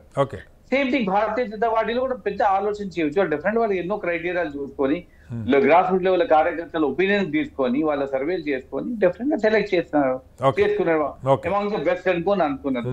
ఈటల రాజేందర్ గారు తనకు అంతకు ముందు నాక్సైడ్ బ్యాక్గ్రౌండ్ ఉంది. రేపు క్యాండిడేట్ పెట్టినప్పుడు వాళ్ళకి గందరగోళం ఏమవుతుందో, అపోజిషన్ రియాక్షన్స్ ఏముంటాయో చెప్పలేము. పార్టీలో కూడా ఏముందో వి డోంట్ నో కదా. పార్టీ లీడర్షిప్ లో వాళ్ళకు మెజారిటీ ఒపీనియన్ ఎవరి మీద. సో అంటే కాదు, మీరు ఈటెల గారిని పెడితే రేపు పొద్దున ముఖ్యమంత్రి క్యాండిడేట్ గా ఒక మాజీ నక్సలైట్ పెట్టారన్న అవకాశం వస్తుంది కాబట్టి ఆయన ఎందుకన్నా. సో అంటే ఇప్పుడు పార్టీ అధ్యక్షుడు రేపు పొద్దున ముఖ్యమంత్రి క్యాండిడేట్ అన్న అది అంతర్లీనంగా ఉన్నట్టేనా? జనరల్లీ అనుకుంటాము, కానీ వీ డోంట్ నో అల్టిమేట్లీ ఆ ఫ్యూచర్ మళ్ళీ ఏమవుతుంది. అప్పుడు ఇంకా సీనియర్ లీడర్స్ ఎవరైనా వస్తే వాళ్ళని అపాయింట్ చేయవచ్చు. Ultimately it depends on the political party different గా వాళ్ళు ఏ పొలిటికల్ పార్టీ అయినా, కాంగ్రెస్ పార్టీ అయినా, భారతీయ జనతా పార్టీ అయినా, టీఆర్ఎస్ అయినా, gross root level workers opinion కూడా తీసుకుంటారు. ఒక పార్టీ ప్రెసిడెంట్ చేయాలంటే it's not an easy task. ఆ ఒపీనియన్ తీసుకోవడమే ఎలక్షన్ కాదు గౌరీశంకర్ గారు, మీరు మళ్ళీ ఆ ఒపీనియన్ తీసుకునే ప్రాసెసే ఎన్నిక. ఆ ఎన్నిక కాదనుకున్నాక పైన నిర్ణయం చేస్తున్నారని అర్థం. మాకు మాత్రమే తెలుసు పార్టీని ఎలా ముందుకు తీసుకెళ్లాలో, మిగతా వాళ్ళకి తెలియదు. గ్రాస్ రూట్ ఒపీనియన్ తీసుకున్నా కూడా they will have the ultimately the party high command will take a decision. ఎప్పుడైనా కాదు, పార్టీ హైకమాండ్ డిసిషన్ తీసుకుంటారు ఏ పొలిటికల్ పార్టీకి. ఇప్పుడు మనకి వి రామారావు గారు ఉంటే ఎంత సాఫ్ట్ స్పోకెన్ అంటే భారతీయ జనతా పార్టీ చూసే ఉండొచ్చు. రామారావు గారు తెలుసు, నాకు కూడా బాగుంది. వి రామారావు వెరీ సాఫ్ట్ స్పోకెన్ గై. ఎవరైనా అనుకున్నారా వి రామారావు పార్టీ ప్రెసిడెంట్ అయితే అనుకో, తర్వాత గవర్నర్ గా వెళ్ళిపోయారు. అలాగే విద్యాసాగర్ రావు గారు, ఆయన ఏం బయట రోడ్ మీద హంగామా చేస్తారు. Very soft. ఇవాళకి అన్ని పొలిటికల్ పార్టీస్ లైక్ చేశారండి. సో బీజేపీ అలా సాఫ్ట్ గోయింగ్ పర్సన్సే కావాలి, రోడ్డు మీద అల్లరి చేసే కోరుకున్నారు అనుకోవచ్చా? Very strong. లేదు, ఇంతకుముందు బండి సంజయ్ గారు వెరీ స్ట్రాంగ్ ఊపు వచ్చింది పార్టీలో, కాదని కాదు. Now I think definitely they are waving on this ban మన రామచంద్రరావు మీద. అడ్వకేట్ మంచి గ్రాస్ రూట్ లెవెల్ లో పార్టీ 100% పార్టీకి లాయల్, ఐడియాలజికల్ గా more stronger than anybody else. అది అందులో సందేహం లేదు. ఇప్పుడు మనము సోషల్ మీడియాలో చూస్తా ఉన్నాను, which is very bad actually. That's not correct. ఆయన ఏంటంటే డమ్మీ క్యాండిడేట్ అని అది పెట్టారు. దట్స్ నాట్ కరెక్ట్ అండి. అరే హీఈస్ అ వెరీ ఏజెస్ నుంచి పొలిటికల్ పార్టీలో ఉన్నాడు. And he very active, he noted lawyer, మంచి అడ్వకేట్ అతను. And definitely will give a chance. రేపు పొద్దున సక్సెస్ఫుల్ కావచ్చు. ఇది ఆయన సక్సెస్ కాదు గౌరీశంకర్ గారు, ఆయన సక్సెస్ అవుతారా లేదా అది మంచి ఆలోచన. సక్సెస్ కావాలని ఏ పార్టీ అయినా కోరుకుంటారు. ఒకసారి వస్తాను ఇంద్ర గారు, ఒక్క సెకండ్. మల్లయాదవ్ గారు, ఏంటంటే దీని వెనక ఇప్పుడు ఇందాక చెప్పారు, ఇంద్ర గారు చెప్తా ఉన్నారు, కేసీఆర్ గారు ఎవరు చెప్తే వాళ్ళకి అక్కడ టిక్ పడిపోతుంది. నిజమా కాదా అనే దానిలోకి వెళ్ళట్లేదు. కానీ చెప్పేది అక్కడ వారే కదా రాజు. కాదు, అక్కడ కాదు, బీజేపీ కూడా ఆయనే డిక్టేట్ చేస్తున్నారు రాష్ట్రానికి అని ఇందిర గారి విమర్శ. దాన్ని పక్కన పెడితే కాదు మల్లయాదవ్ గారు, నా పాయింట్ ఏంటంటే రామచంద్రరావు గారిని చూజ్ చేసుకోవటం ఒక రకంగా అంటే పార్టీని ప్యాసివ్గా తీసుకెళ్లే ఆలోచన, ఒక రకమైన అగ్రెషన్తో ఇవాళ బీఆర్ఎస్ పని అయిపోతుంది అని ప్రచారం చేసుకున్నాం బీజేపీ. ఆ ఆల్టర్నేటివ్ మేమని చెప్పుకోవాల్సిన టైంలో నిజంగా కూడా చాలా సౌమ్యుడు, మంచివాడు ఆయన చాలా, అందులో ఎక్కడ ఎవరికి సందేహం లేదు. ఆయన ఖచ్చితంగా అందుకనే ఆయన ఇవాళ నేను సౌమ్యుడిని కాదని చెప్పుకోవాల్సిన పరిస్థితి వచ్చింది. సౌమ్యత పనికి రాదని వాళ్ళ రాజకీయాల్లో అదొక నామైపోయింది. ఎలా అర్థం చేసుకోవాలి? ఇప్పుడు ఒక రాజకీయ పార్టీ ఇంకో రాజకీయ పార్టీని ప్రభావితం చేస్తుందా అండి? ఎవరి స్వలాభం, ఎవరి ప్రయోజనం, ఎవరి రాజకీయ భవిష్యత్తు ఆ పార్టీ చూసుకుంటది. రేపు అధికారంలోకి రావాలని ఊహిల్లుతుంది బీజేపీ. మేము అధికారంలోకి రావాలని చెప్పేసి ప్రజలలో ఉద్యమ పార్టీగా, ఈ రాష్ట్రాన్ని సాధించిన పార్టీగా, 10 సంవత్సరాలు మంచి పరిపాలన అందించిన పార్టీగా మేము అధికారంలోకి మళ్ళీ రావాలని చెప్పేసి మేము కోరుకుంటాము. మా ప్రయోజనం కోసం ఇవాళ బీజేపీ తల ఒగ్గి రాజీ పడి మేము చెప్పిన వాళ్ళని చేస్తారా? ఇదేమన్నా అసలు అంటే మాట్లాడొచ్చా, చర్చ పెట్టొచ్చా దీని మీద? ఇప్పుడు కేవలం ఏదో మాట్లాడాలని మాట్లాడితే కాదు కదా. అంటే బయట టాక్ ఏంటంటే సార్, అది కాదు మల్యాద గారు, బయట అనుకుంటున్నది ఏంటంటే అధికారంలోకి రావాలనుకుంటే అలాంటి ఒక సమరోత్సాహం తీసుకురాగలిగిన నాయకత్వాన్ని పార్టీ ఎంచుకుంటుంది. కానీ చాలా స్తబ్దుగా ఒక ఇంటలెక్చువల్గా ఉండేటువంటి రామచంద్ర గారిని ఎంచుకోవటంలో ఆలోచన లేదేమో అనుకుంటే మాత్రం తప్పే ఉంది. ఇప్పుడు ఒక అవకాశం ఇస్తే కదా ఆయన రుజువు చేసుకునేది. రామచంద్రరావు గారికి ఆ క్వాలిటీస్ లేవు అని ఎవరు ప్రూవ్ చేయగలుగుతారు? ఓకే, ఎవరు ప్రూవ్ చేయగలుగుతారు? ఎవరి క్వాలిటీ ఏంది అనేది ఒక అవకాశం వస్తే, ఆ అవకాశం వచ్చినప్పుడు ఆ ప్లాట్ఫామ్ లో వాళ్ళది రుజువు చేసుకుంటారా లేదా అనేది తెలుస్తుంది. కరెక్టే. ఇప్పుడు ఇందాక కాదు మన గౌరీశంకర్ గారు అన్నారు, బండి సంజయ్ గారు వచ్చినప్పుడు ఒక ఊపు వచ్చిన మాట వాస్తవం. అంటే అంతకు ముందు ఉన్న వాళ్ళు ఆ ఊపు తేలేకపోయారని కదా. అది కాదు, అవకాశం ఇచ్చిన తర్వాత కదా, బండి సంజయ్ గారు వచ్చిన తర్వాత ఒక మూవ్మెంట్ వచ్చిందనేది తెలిసింది. ఓకే, అవకాశం ఇవ్వడం అనేది బీజేపీ వాళ్ళని గ్రహించి ఉండొచ్చు. ఓకే, కానీ ఆయన తప్పించారు కదా. అవును సార్, బీజేపీ పార్టీగా బండి సంజయ్ గారు పెడితే బాగుంటదని వాళ్ళు ఇంటర్నల్ గా సర్వే చేసుకొని అవకాశం ఇచ్చిండొచ్చు. కానీ అప్పటి వరకు ప్రజలకు బండి సంజయ్ గారి క్వాలిటీస్ ఇవి అనేది ఎవరికి అందరికి తెలియదు కదా. ఆయన ఒక ప్రాంతానికి, ఒక జిల్లాకి, ఒక నియోజకవర్గానికి పరిచయమైన వ్యక్తే కదా. అసెంబ్లీకి ఓడిపోయి పార్లమెంట్ కి గెలిచిన తర్వాత ఇమ్మీడియట్ గా ఈ రాష్ట్ర ప్రజానికానికి అందరికి ఎవరికి తెలుసు, ఆయనకు అవకాశం వచ్చింది కాబట్టి అది రుజువు చేసుకున్నాడు. Okay okay. సో ఈ రోజు రామచంద్రరావు గారు మొదటి నుంచి క్రియాశీలంగా చేసింది కాబట్టి వారికి కూడా మామూలుగా ఉన్న అవగాహన, పట్టు, పార్టీ మీద వారికి ఉన్న కమిట్మెంట్ చూసి ఒకవేళ ఆ పార్టీ నిర్ణయించిందేమో. ఓకే, కానీ ఇంకా కొద్ది కాలక్రమేణా ఆయన శక్తివంతుడా కాదా, ఆయన ఆ ఊపుని తీసుకురాగలుగుతాడా లేదా, రేపు రానున్న ఎన్నికల్ని ఎదుర్కోగలుగుతాడా లేదా అనేది కాలక్రమేణా తెలుస్తుంది తప్ప ఈ రోజు చచ్చిపోయి ఎట్లా చేయగలుగుతారండి ఒక రాజకీయ మనం చేయట్లేదు సార్. మామూలు జరుగుతున్న చర్చ ఇప్పుడే గౌరీశంకర్ గారు సోషల్ మీడియాలో చాలా చర్చ నడుస్తుంది కదా. ఇందిరక మా రామలక్క ఏం చెప్తుంది? ఏదో రాయిబడి కేసీఆర్ గారు చెప్పారు. కేసీఆర్ గారు చెప్తే ఒక పార్టీలో నియామకం జరుగుతుంది. ఒకవైపు కేసీఆర్ గారు చెప్పి జరుగుతున్నారు, ఒకవైపు చంద్రబాబు గారు చెప్పి చేయించారని కూడా అంటున్నారు. కారణం ఏంటో తెలియదు. సరే, ఇప్పుడు రకరకాలుగా అభిప్రాయాలు ఉంటాయి. ఆ రకరకమైన అభిప్రాయాలు ఏమైనా ఒక రాజకీయ పార్టీకి వాళ్ళకంటూ వ్యక్తిగతంగా వాళ్ళ అభిప్రాయం వాళ్ళకు ఉంటది, వాళ్ళ రాజకీయ భవిష్యత్తు వాళ్ళకు ఉంటది. అంశాల వారీగా ప్రాధాన్యత పరంగా నియామకాలు జరుగుతాయి. పార్టీని ఎట్లా స్ట్రెంథెన్ చేసుకోవాలనే ఆలోచన వాళ్ళకు వాళ్ళు చేసుకుంటారు తప్ప ఎవరో పెట్టుమంటే పెడితే ఇదేమన్నా మామూలుగా చిన్నపాటి ప్రైవేట్ వ్యవస్థ. నేను మీరు చెప్తే పెట్టారు. ఇప్పుడు ఇందిర గారు చెప్పిన దాంతో నేను ఏకీపించట్లేదు. కానీ ఒక మళ్ళీ చర్చ ఏమొస్తుందంటే ఆ ఊపు తేగలిగిన నాయకుల్ని కాకుండా తెస్తారేమో మనకు తెలియదు. కరెక్ట్, మీరు చెప్పారు. మాస్ లీడర్ అంటే రాజాసింగ్ గారండి. ఎగ్జాక్ట్. రాజాసింగ్ ఒకవేళ పోటీ పడ్డ ఇద్దరితో పోలిస్తే మాస్ లీడర్ అంటే రాజాసింగ్ అనుకుందాం. మాస్ తో ఒక్కటే సరిపోదు కదా, ఇంటెలెక్చువల్ కూడా కావాలి. ఎగ్జాక్ట్లీ. సో మాస్ లీడర్ ని వద్దనుకున్నారు, అంతవరకు అనుకోవచ్చా మనం? ఇప్పుడు సిద్ధాంత పరంగా అన్ని రకాలుగా అన్ని అవలోకనం చేసుకొని పార్టీని నడిపించగలిగిన శక్తి ఉన్నోడిని, సమర్థత ఉన్నోడిని, సత్తా ఉన్నోడిని చూసి పెట్టడం అనేది ఒక రాజకీయ పార్టీ చేసే ప్రక్రియ. Okay okay, right. ఇంద్ర గారు చెప్పండి. అంటే నేను కదా మీరు మొత్తం కంక్లూజన్ మీరే చేయాలి సార్. ఇంద్ర గారు, ఇక్కడ నా పాయింట్ ఏంటంటే పార్టీలో ఉన్న రకరకాల భిన్న స్వరాలు లేకపోతే గ్రూపులు అనుకోండి, చాలా సందర్భాల్లో పైకి ఎన్ని చెప్పినా ఈటెల రాజేంద్ర గారు కావాలని కోరుకునే వాళ్ళు కొంతమంది, వద్దని కోరుకునే వాళ్ళు కొంతమంది, లేదు బండి సంజయ్ గారిని పెట్టాలని అడిగేవాళ్ళు, లేదు వద్దనేవాళ్ళు, కిషన్ రెడ్డి గారిని ఇట్లా పార్టీలో సహజంగా ఉంటుంది. లేకుండా ఒక రకం ఎన్నిక జరపకపోవడానికి కూడా కారణం అదే అయి ఉండొచ్చు. ఆ కొట్లాట్లు మరింత పెరిగితే బయటికి కనపడతాయని.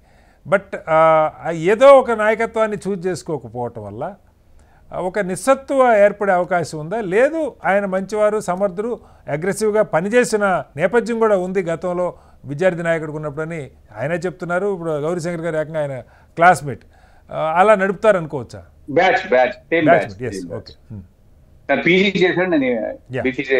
ఇందిర గారు, ఏ పార్టీకైనా కూడా జనరల్ గా ఏంటి అని అంటే తన యొక్క క్యాడర్ ని తర్వాత ప్రజల యొక్క అట్రాక్షన్ ని పెంచుకోవాలని అనుకుంటుంది. సో ఒక మంచి గుడ్ స్పోక్ అనేది చాలా ఇంపార్టెంట్ పార్టీకి. ఒక వక్తగా ఎవరైతే ఇప్పుడు ఇవాళ రేవంత్ అనే సక్సెస్ అవడానికి కారణం ఏంటి?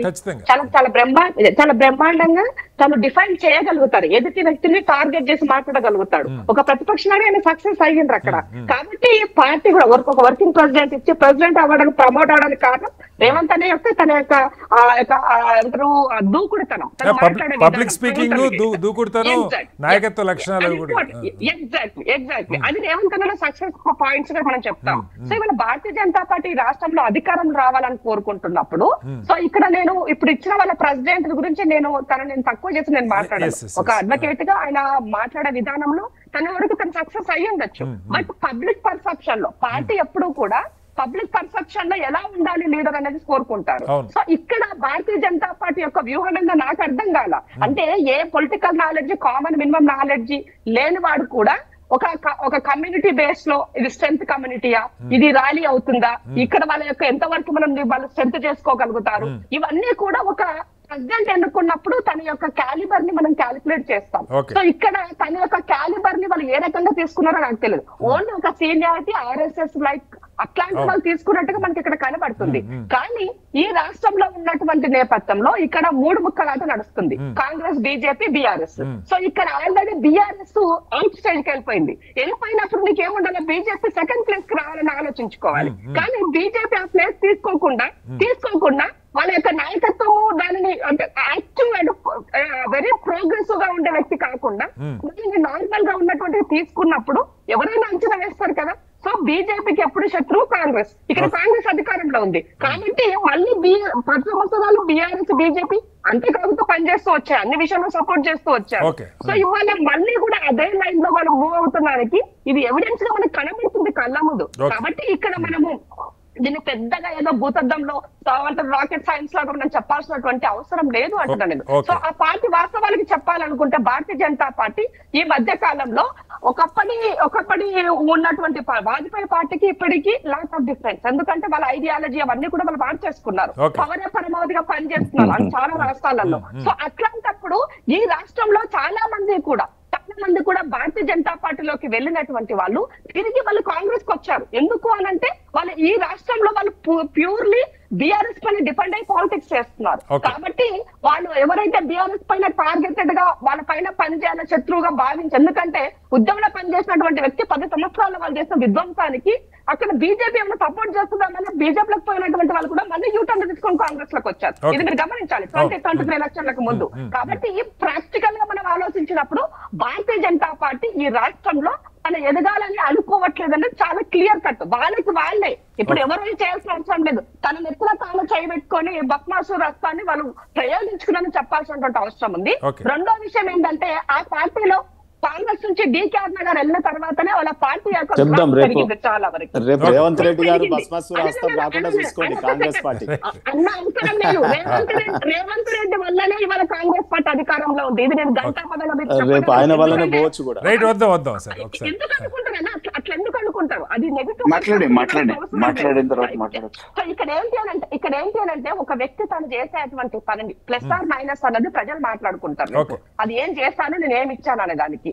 సో ఇక్కడ ఒక పవర్ఫుల్ లీడర్షిప్ ని కోరుకోకుండా ఒక నార్మల్ గా యావరేజ్ లో ఉన్నటువంటి వ్యక్తిని తీసుకొని ముందు పెట్టిన మంచి ఇంటెలెక్చువల్ మోస్ట్ కమిటెడ్ లీడర్ అందులో సందేహం. ఇంటెలెక్చువల్స్ ఎక్కడ పనిచేస్తుంది అంటే సలహాలు, సూచనలు ఇవ్వడానికి, పార్టీని ఇంటర్నల్ గా ఎట్లా తీసుకెళ్తే బాగుంటుంది దానికి ఇంటెలెక్చువాలిటీ పనిచేస్తుంది. నీకు పార్టీ ముందుకు తీసుకెళ్ళాలి, డెఫినెట్ గా అగ్రెసివ్ అనేది అవసరము, స్ట్రాంగ్ కౌంటర్ ఇచ్చడం అవసరము, అవుట్ రైట్ గా నేను ఉండడం అని చెప్పడం అవసరం. అది పార్టీలో ఉన్నటువంటి పద్ధతి. తెలంగాణ రాష్ట్రంలో పాలిటిక్స్ ప్యూర్లీ తెలుగు రాష్ట్రాల్లో ఈ టైప్ ఆఫ్ లీడర్షిప్ ని ఎక్కువగా ప్రజలు రిసీవ్ చేసుకుంటున్నా మనకు మళ్ళీ వస్తాను ఇంద్ర గారు ఒకసారి. ఈ నేపథ్యంలో వాళ్ళు తీసుకున్నటువంటి అనుకో వాళ్ళు ఎవరైనా పెట్టుకుని నాకు ఎందుకన్నా వాళ్ళు బీజేపీ నేను కాంగ్రెస్ అవసరం లేని విషయం కాదండి. పార్టీలు కాదు ఇంద్ర గారు ఇక్కడ పార్టీలు మీ సొంత ఆస్తులు కాదు. కాంగ్రెస్ అయినా బీజేపీ అయినా బీఆర్ఎస్ అయినా ఇంకో పార్టీ అయినా మీరు ప్రజల్లోకి వచ్చి ఓటు అడుగుతున్న తర్వాత మీ పార్టీలు ఎలా నడుస్తున్నాయో కూడా ప్రజలు జడ్జ్ చేసే అవకాశం ఉండాలండి. అదే ప్రజాస్వామ్యం అంటే. పార్టీలు కాంగ్రెస్ పార్టీ కార్యకర్తల సొత్తు కాదు. మేము ఓట్లు వేస్తున్నాం.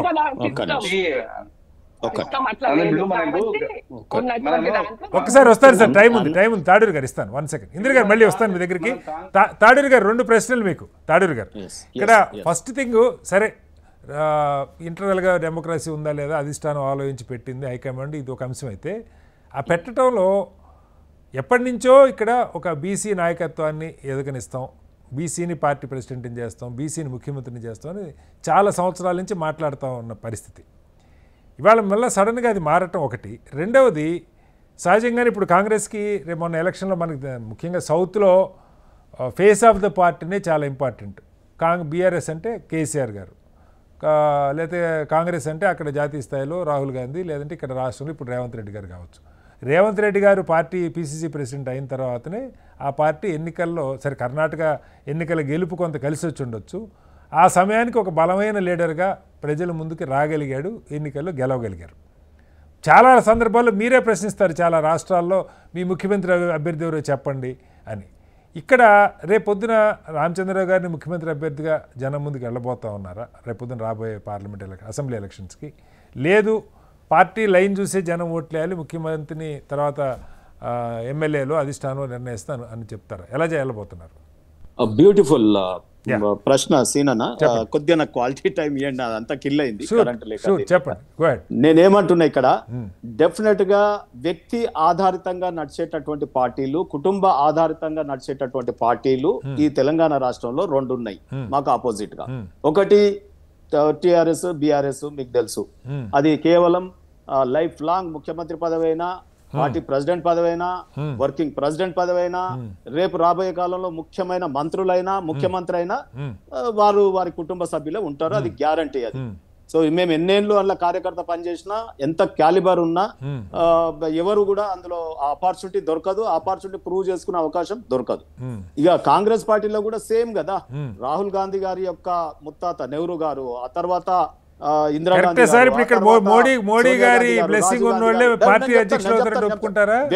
వ్యక్తి కుటుంబ ఆధారిత national party Congress party, dynasty political party. రెండోది బీజేపీ పార్టీ ఏంటంటే వ్యక్తి ఆధారిత పార్టీ కాదు.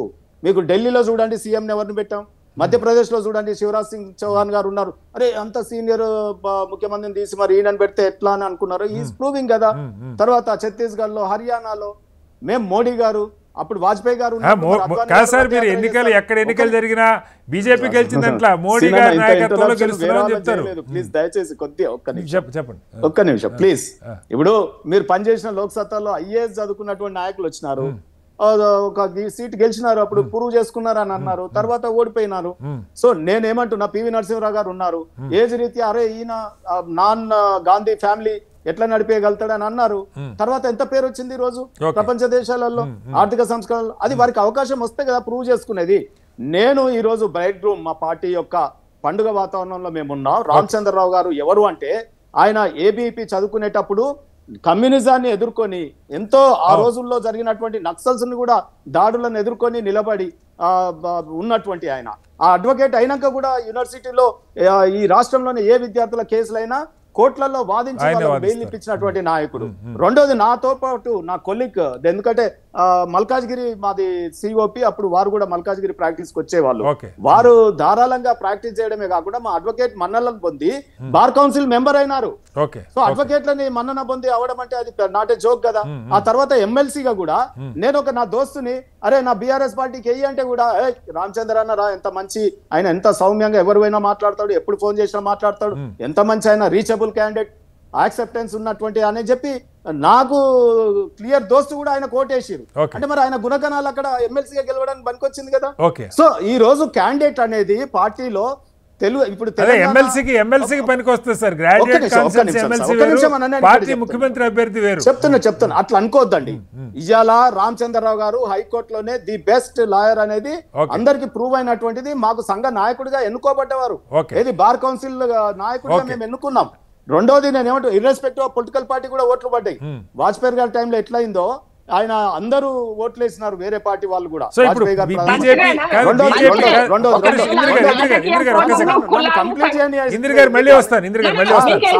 ఇది అన్యాయం. మాది పండుగ వాతావరణం. మిమ్మల్ని అడుగుతున్నా, మీరు పండుగ చేసుకోండి, పార్టీ సంతోషం. ఒకటే ప్రశ్న, వెరీ హ్యాపీ దట్ పార్టీలో మొదటి నుండి పనిచేసిన సీనియర్ నాయకునికి అవకాశం వచ్చింది. మొన్నటిదాకా నేను పనిచేసిన పార్టీలనేమో మేము ఏడ్చినాం, అరే పార్టీలో మొదటి నుంచి ఉన్నాను కాదని, తెలంగాణ ద్రోహులని అప్పటిదప్పుడు వచ్చిన మంత్రి పదవులు ఇచ్చారనేమో అక్కడ ఏడ్చినాం. ఇక్కడనేమో పార్టీకి మొదటి నుంచి ఉన్న వాళ్ళకే గుర్తింపు వస్తుంది. Very happy. Very key point. 2 ప్రశ్నలు మీరే ఆన్సర్ చేయండి. ఒక ప్రశ్న ఏంటంటే బీసీ లైన్ వదులుకున్నారా, ఫస్ట్ పాయింట్. రెండవది, ఎవరెంత కష్టపడ్డా అంతిమంగా ఆర్ఎస్ఎస్ బ్యాక్గ్రౌండ్, ఏబీవీపీ వీటి నుంచి వచ్చిన వాళ్ళే తప్ప ఎంత సమర్థ. ఇప్పుడు ఈటెల రాజేందర్ గారి విషయంలో చాలా చర్చ అయితే జరుగుతోంది. కొన్ని సెక్షన్స్ చాలా గట్టిగా ఆయన్ని కాకుండా అడ్డుకున్నారు. ఆయన మన సిద్ధాంత పరంగా మనకి కరెక్ట్ అయిన మనిషి కాదు అని పార్టీ నుంచి వచ్చిండొచ్చు, నాయకత్వాన్ని వాడుకోవచ్చు, కానీ కీలకమైన స్థానాల్లో మీరు కూడా బ్లడ్ కాదు వాస్తవం, మీరు 2 ఏళ్ల క్రితం వెళ్ళారు. రేపొద్దున అవకాశాల విషయం అంటే బీజేపీ, ఆర్ఎస్ఎస్, హిందుత్వ మూలాలు ఉన్న వాళ్ళకి తప్ప మిగతా వాళ్ళని అధిష్టానం పైకి రానివ్వదు అన్నది ఒక విమర్శ ఉంది సార్. ఏం చెప్తారు? నో సార్, హేమంత్ బిశ్వాస్ శర్మ లేరా అండి? ఉన్నారు. ఇప్పుడు పార్టీ ఆ రోజు అక్కడ అనుగుణంగా నేటి రాజకీయ BJP party is a political party. RSS భావజాలం అంటే ఆర్ఎస్ఎస్ పార్టీ ఆర్ఎస్ఎస్ పనిచేస్తుండే ఒకవైపు, విహెచ్పి భావజాలం అంటే హిందుత్వం మీద వారు పనిచేస్తారు, ఆర్ఎస్ఎస్ సేవాభావము నేచురల్ కలామిటీస్ మీద వాళ్ళు సేవాభావంతో చేస్తారు. వారి ఎక్సర్సైజెస్ వారికి ఉన్నాయి. గోరక్షణ సమితి ఉంటే గోవులను రక్షిస్తారు, ఎవరి పని వాళ్ళకు ఉంది. బీజేపీ ఈ రోజు మేము పొలిటికల్ పార్టీ, మీరు అంటా ఉంటారు కదా వాళ్ళు ఫక్త్ political party, we are also political party. నేను రెండోది ఏంటంటే, కాకపోతే ఇదే పార్టీ ఇక్కడ ఫస్ట్ మాకు నేషన్ సుప్రీం, ఆ తర్వాత పార్టీ, తర్వాతనే పర్సనల్స్. కాబట్టి పార్టీ గెలవాలి. ఇక్కడ పార్టీ గెలవాలి తప్ప ఒక వ్యక్తి ఉంటేనే పార్టీ గెలుస్తుంది అంటే, ఇప్పుడు మీరు అంటున్నారు ఎక్స్ వై ఉంటేనే ఇక ఈ పార్టీ రేపు గెలవబోతుంది, ఇంకో క్యాండిడేట్ ఉంటే గెలవది అంటే పార్టీ ఎందుకు ఉండి? నేనేమంటున్నా అంటే, ఇంత పెద్ద పార్టీ మాకు 14 కోట్ల మెంబర్షిప్, 34 లక్షల మెంబర్షిప్ తెలంగాణలో ఉంది, మాకు 3 సభ్యులు ఉన్నారు. గెలుస్తారేమో కానీ ఆపర్చునిటీ ఇలా రావద్దా? అంటే ఈటెల గారికి అన్ని పదవులు రావాలా, బండి సంజయ్ గారికి అన్ని రావాలా, లేకపోతే ఇంకెవరికో రావాలా? సో మీరు చెప్పిన మాట అడుగుతున్నారు సార్. బీసీ ఇప్పుడు బండి సంజయ్ గారు ప్రకటించారు, బీసీ ముఖ్యమంత్రి అని ప్రకటించారు. బీసీని పార్టీ అధ్యక్షుడినే చేయని పార్టీ వినండి సీనా, ఒక్క నిమిషం వినండి. బీసీది చెప్తాను నేను, లాస్ట్ కంక్లూజివ్ పాయింట్ అది చెప్దాం అనుకుంటా. నేను ఏమంటున్నా, ఇలా బండి సంజయ్ గారు ఒక కార్పొరేటర్ నుండి ఎదిగినారండి, పార్టీని డే 1 నుంచి ఉన్నారు, వారికి ఒక ఛాన్స్ వచ్చింది, ప్రూవ్ చేశారు కదా. ఈ రోజు మీరు అందరు శభాష్ అంటున్నారు కదా, రేపు why not Ramachandar Rao, tomorrow why not Tadur Srinivas, అందరికి అవకాశాలు రావాలి కదా. ఓకే, ఇప్పుడు మీరు ఈయనైతేనే చేస్తాడు, ఆయన అయితేనే చేస్తాడు. ఈటెల గారు ఇంకో దగ్గర సోల్జర్ గా వాడుకుంటుంది పార్టీ. రేపు ఇంకా ఇప్పుడు విద్యాసాగర్ రావు గారు గవర్నర్ గా ఉన్నారు. ఇంకోటి రెండోది బీసీ లైన్ లో మీరు అడిగినారు, చలపతిరావు గారు, దత్తాత్రేయ గారు, లక్ష్మణ్ గారు, బండి సంజయ్ గారు, ఇది బీసీ సంఘం అంటే మొదటి నుంచి ఇక బీసీలోనే పెడతారా? ఒక పార్టీ పొలిటికల్ పార్టీ కదా, అన్ని వర్గాలను మేము సృష్టించాలి కదా, అన్ని వర్గాలను మేము చేరదీయాలి కదా. మరి మా అన్ని సీట్లు ఇప్పుడు కాంగ్రెస్ పార్టీ ఇంత మాట్లాడుతుంది,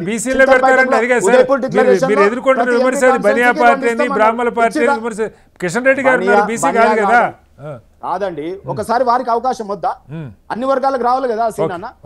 అన్ని వర్గాలకు రావాలన్నప్పుడు మొత్తం బీజేపీ పార్టీకి ఎన్నడూ చూడు మేము పర్మనెంట్ బీసీ ప్రెసిడెంట్ ఇన్ని చెప్పినా నేను పేర్లు, మరి అన్ని పర్మనెంట్ లైన్ గా బీసీ అదర్ నేమ్స్ చెప్పలా, మీరు బీసీ పేర్లే చెప్పారు. కిషన్ రెడ్డి గారు చాలా కాలం కొద్ది కాలమే కదా ఈ పార్టీలో, ఎక్కువ కాలం బీసీలే ప్రెసిడెంట్ అయినారు.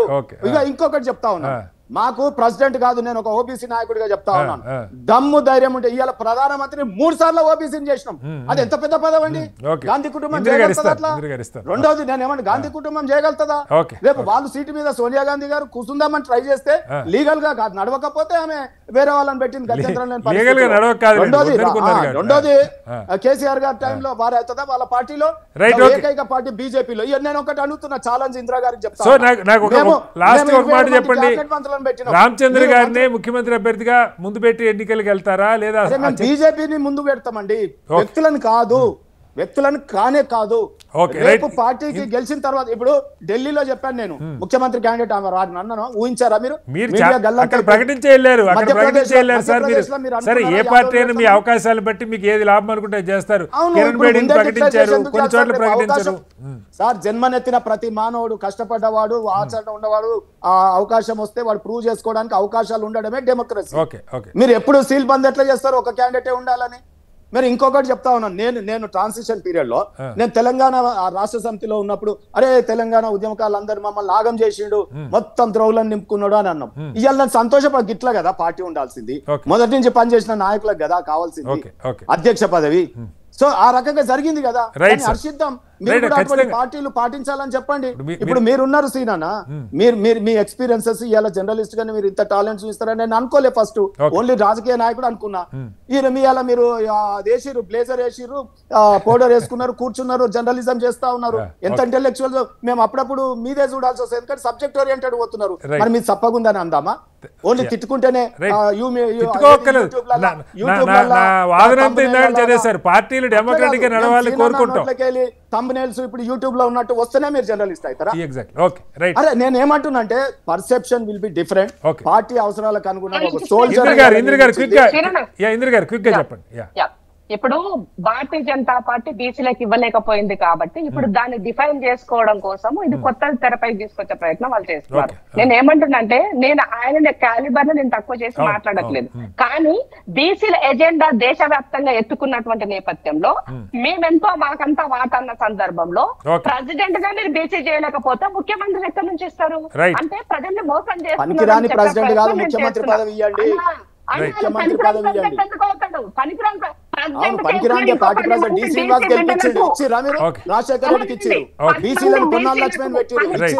బీసీలకు టికెట్లు ఇచ్చే అవకాశం వస్తుంది, 10 మంది లీడర్షిప్ ను పెంచే అవకాశం వస్తుంది. అడ్మినిస్ట్రేషన్ లో నువ్వు ఉంటే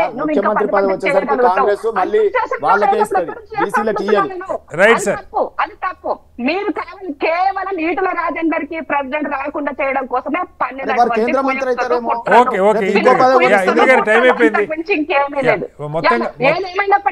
ఇంద్ర గారు, మొత్తంగా రాజకీయ పార్టీలు ప్రజాస్వామ్యబద్ధంగా ఎన్నికలు జరపడం సాధ్యం కాదు. ఎక్కడో ఒక చోట ఎవరో ఒకళ్ళో ఇద్దరో కలిసి నిర్ణయం చేయటమే జరుగుతున్న రివాజుగా మనం చెప్పుకోవాల్సి వస్తుంది. భారతీయ జనతా పార్టీ అందుకు భిన్నం కాదని నిపుణులు చెప్తున్నారు. పార్టీ నాయకత్వం సూచించిన వ్యక్తులు, పార్టీ శ్రేయస్ కోసం పార్టీ నాయకులు ఎవరినైతే సూచిస్తారో వాళ్లే నామినేషన్ వేస్తారు, వాళ్ళే ఎన్నిక కాబడతారు అనేది మనకు కనపడుతున్న వాస్తవం. అయితే రామచంద్ర గారి విషయంలో ఆయన వ్యక్తిగత నిబద్ధత, పార్టీ భావజాలానికి ఎంతగా కట్టుబడ్డారో సమాజం మొత్తానికి తెలిసినా ఆయన సమర్థత నిరూపించుకోవాల్సిన అవకాశం నిజంగా ఇప్పుడు ఆయనకు వచ్చింది. ఆ రకంగా ఆయన పార్టీని సమర్థంగా ముందుకు తీసుకెళ్లాలని కోరుకుందాం. చర్చలో పాల్గొన్న తాడూరు గారికి, ఇందిరా శోభన్ గారికి, అలాగే బొల్ల మల్ల యాదవ్ గారికి, గౌరీశంకర్కి ధన్యవాదాలు. ఇది వాళ్ళ బిగ్ డిబేట్. మరోస్తూ మళ్ళీ కలుద్దాం. అందరికీ నమస్కారం, సెలవు.